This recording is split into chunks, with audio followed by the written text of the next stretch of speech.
Mabuhay! Makakalikasan pagdating po sa Barrio Baby ng Maynila na kung saan siksik, liglig at umaapaw ang pagmamahal.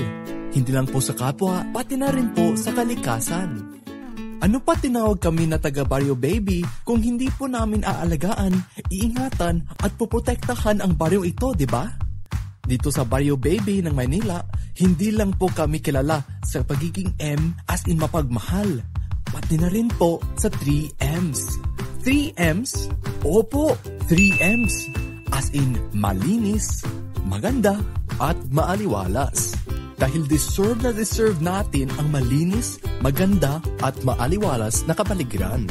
Ito si tatay na sobrang sinop. Hanggat kayang makatipid, talagang magtitipid. Tingnan nyo na lang ang mga papel, lata, at bote na iniipon niya sa recyclable naming basurahan.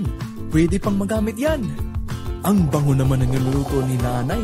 Paniguradong masarap din yan. Pero teka, ano ba ang dapat gawin sa mga balat ng gulay at prutas?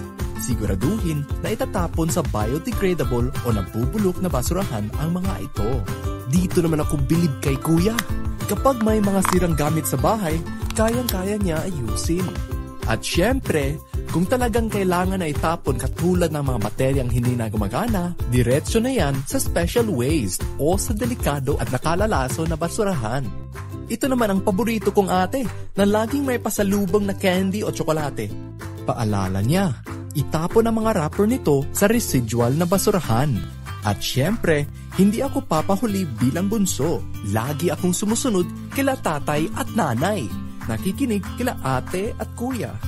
Na ang biodegradable bin ay para sa mga nabubulok na basura.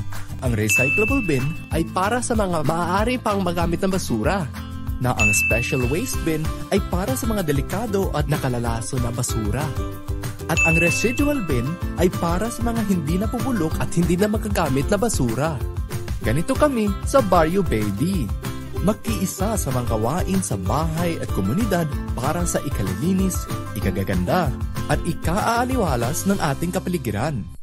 Tara't alamin ang iba't iba pang paraan at hakbang sa pagtatapon ng basura sa pamamagitan ng mga poster na ito.